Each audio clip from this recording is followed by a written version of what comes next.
President Trump told Walmart to, quote, eat the cost of rising tariffs so they can keep prices low for consumers. Not long after, the retail giant made a shocking move. Walmart announced plans to shut down 269 stores. The world's biggest retailer by sales and profits suddenly warned that it might have to raise prices within weeks, all because of Trump's new tariff policy. The first hit came fast and without much warning. A wave of new tariffs swept through the U.S. retail system, setting off a domino effect that even the biggest corporations didn't see coming. Walmart, famous for its promise of low prices, made a stunning decision. Instead of absorbing the higher costs, it began moving parts of its supply chain out of America. The message was clear: cheap goods were no longer guaranteed. Prices spiked almost overnight, squeezing families already burdened by inflation. Walmart tried to reassure shoppers not to panic, but that reassurance only fueled anxiety. Then came another blow. Target, another retail icon built on dependability, found itself facing the same storm. If giants like Walmart and Target were crumbling under pressure, what chance did smaller businesses have? Let's dig deeper. A simple trip to the grocery store no longer felt simple. Customers who once trusted steady prices were stunned to see sudden jumps. A $9 pack of beef now cost nearly $14. Lettuce prices jumped 30%. Cereal, a morning basic, rose by $2. The sense of security tied to everyday shopping had vanished. But this wasn't just an American story. The shock spread across Asia, Africa, and Europe. Shipments of rice, cooking oil, and canned goods stopped moving. Shelves once filled with American imports in Southeast Asia sat empty. In Nairobi and Manila, food costs soared, pushing struggling families even closer to poverty.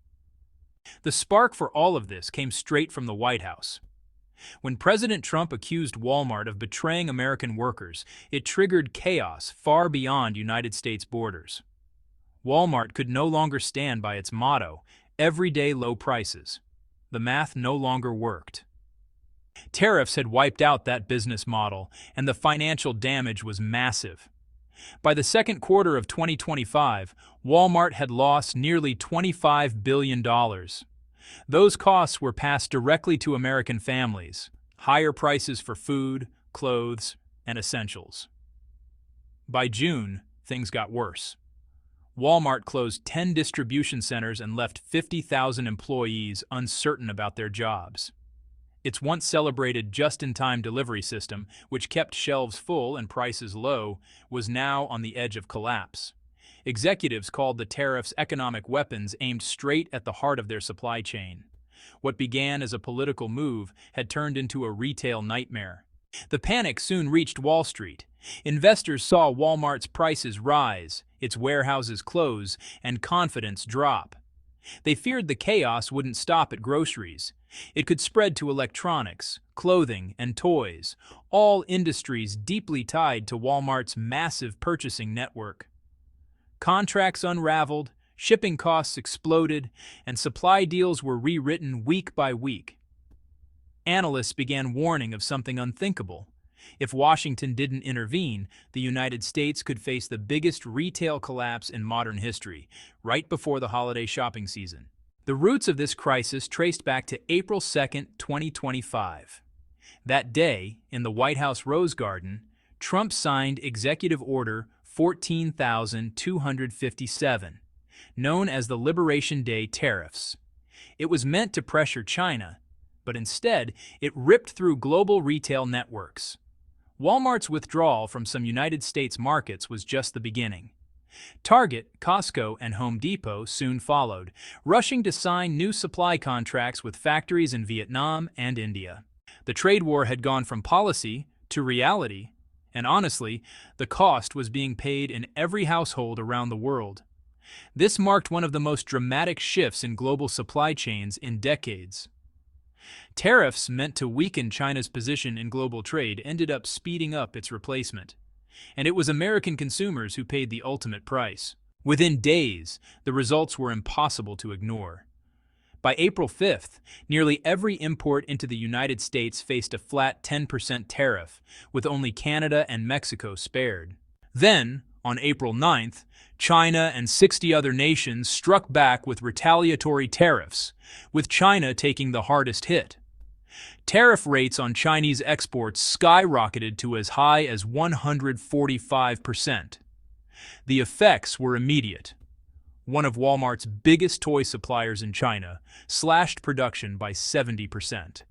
The U.S. Toy Association issued an urgent warning. Nearly half of its members were on the brink of bankruptcy. Shipping costs between Shenzhen and Long Beach tripled, and massive delays started piling up. Europe also began to feel the strain. Shelves were emptying before products even arrived at stores.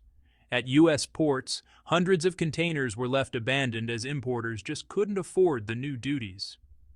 Some goods spoiled in storage, and Walmart's warehouses turned into graveyards filled with unclaimed shipments. The crucial holiday season, normally a time of economic boost, now threatened to bring empty shelves across the nation. By May 2nd, things got even worse. Trump announced he would impose a 50% tariff on European imports unless the EU accepted his demands. Within 3 days, European markets lost $180 billion in value. German car exports nearly halted, and major stock indexes tumbled. Asia wasn't spared either. South Korea was suddenly hit with a 25% tariff, putting half of Hyundai and Kia's U.S.-bound exports at risk. The Bank of Korea warned of steep job and revenue losses across its auto industry. But while governments and corporations scrambled to cope with the fallout, it was Walmart's employees who bore the harshest impact. With fewer shipments arriving, working hours were cut. The overtime many families depended on during summer vanished. Workers fought for shifts just to keep their income alive. Labor unions denounced the policies, warning that these tariffs weren't just punishing foreign producers, they were devastating American workers. By the end of May, uncertainty deepened further. On May 28th, the U.S. Court of International Trade ruled that the president had exceeded his authority, temporarily suspending most tariffs. But instead of relief, the ruling created chaos. No one knew if tariffs would return or rise even higher once the suspension ended. Walmart projected a staggering $25 billion quarterly loss, with no clear recovery ahead. Moving production away from China proved much tougher than anyone had planned. Vietnamese and Indian factories reached capacity almost instantly. Garment producers in Hanoi reported 6-month order backlogs, while Indian electronics manufacturers struggled without Chinese components. Production slowed to a crawl as demand grew more desperate. For Walmart's procurement teams, the math was brutal. In just 3 weeks, shipping costs from Asia to the United States doubled. A container that once cost $3,500 now cost $6,500 and was expected to hit $8,500 by summer. Sailings were canceled, ports skipped, and 2-week shipping delays became the new normal. Walmart's once finely tuned logistics network was falling apart. The pain spread beyond big corporations. Small and mid-sized businesses took heavy blows. Banks tightened lending to import-dependent companies, while venture capital fled logistics startups, unwilling to invest in such unstable conditions. Credit agencies downgraded the retail and manufacturing sectors, and the downward spiral continued week after week. Warehouses filled to capacity as companies raced to stock up before new tariffs hit, driving storage rental prices to record highs, some charging 4 times their normal rates. Even Flex, a company known for short-term storage, received 6 times its usual number of requests and had to create a waiting list for the first time. As Walmart shut down distribution centers, unsold goods piled up and spoiled, turning into daily losses. The agricultural sector suffered even worse. Refrigerated containers of beef and produce sat idle at ports, spoiling before they could move. Farmers who had barely recovered from earlier trade wars saw their progress wiped out. American beef, once a proud export, now symbolized waste and broken trade routes. Across the country, the pain reached households. Economists warned that tariffs would add roughly $1,000 to the annual cost of living for the average family. Walmart's chief financial officer appeared on national television and confirmed what everyone feared. The crisis was real, and it was far from over. Beef prices shot up to $14 per pound. Patio furniture went up by $60, and child car seats doubled in price. Even Walmart's online marketplace wasn't spared. Thousands of small sellers who depended on the platform were crushed by rising costs. Some hiked their prices, while others pulled their products completely. By midsummer, the signs were impossible to ignore. Walmart's famous just-in-time delivery system had collapsed. Container ships sat idle off the coast, unable to unload. Shelves in suburban stores stood empty. Families paid more for basic necessities, and countless workers were suddenly without jobs.